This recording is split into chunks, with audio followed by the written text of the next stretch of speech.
The River and the Bull. Complete visual story. Prologue. Calving shed.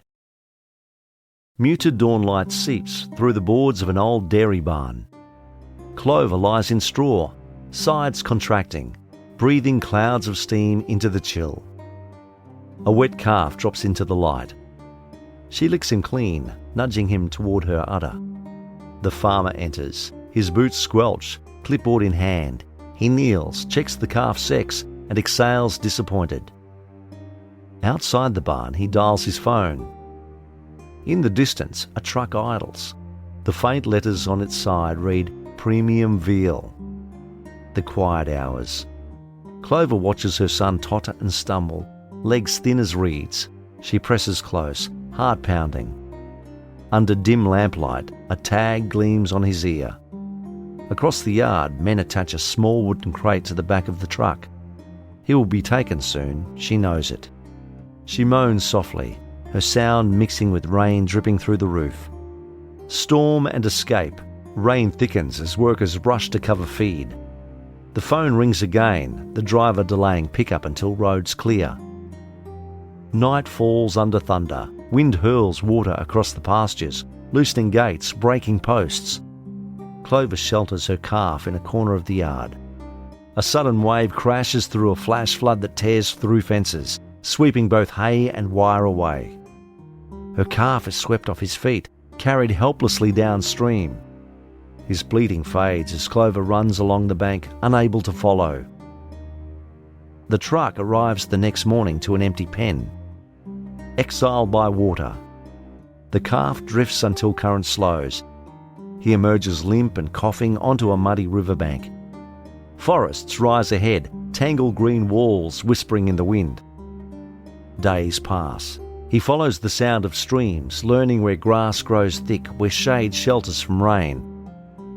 In his dreams, he hears the low hum of his mother's calls, fading into wind like memory.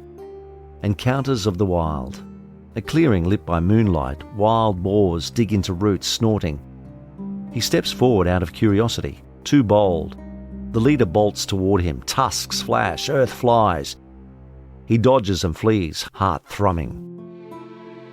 Later, older and heavier, he meets them again and stands his ground. This time, they yield. Through these tests, he learns the balance of power, earning his space among beasts. Deer cross his path, wolves stalk in the shadows but never close in. Rain becomes snow, then spring again. Trees grow, shed grow again. Muscle knot beneath his hide, his coat darkens to a deep chestnut. He walks now as the forest's quiet monarch, the remembered scent. One dawn, drinking from a calm river, he lifts his head. On the wind drifts a scent, sweet, familiar, impossible.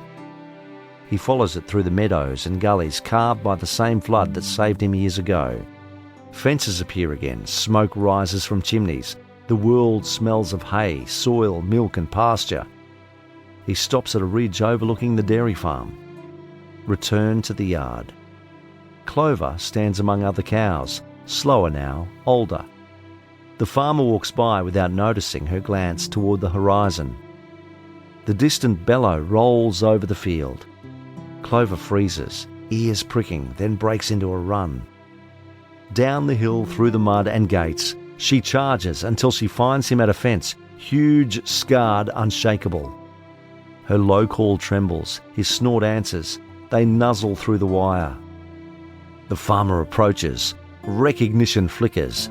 This bull's colour, his tag number on an old record.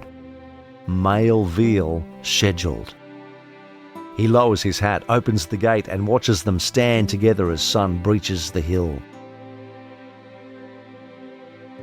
Epilogue. The top bull. Now the herd moves under the bull's watch. Clover grazes at his side. Children play by the rails, calling the bull Red, the name once scrawled in ink on his tag. The old truck rusts in the shed, wheel rims buried in the grass. The river glimmers quietly below, the same that took and returned him. Mother and son breathe the same air, their shadows merging in the late afternoon light.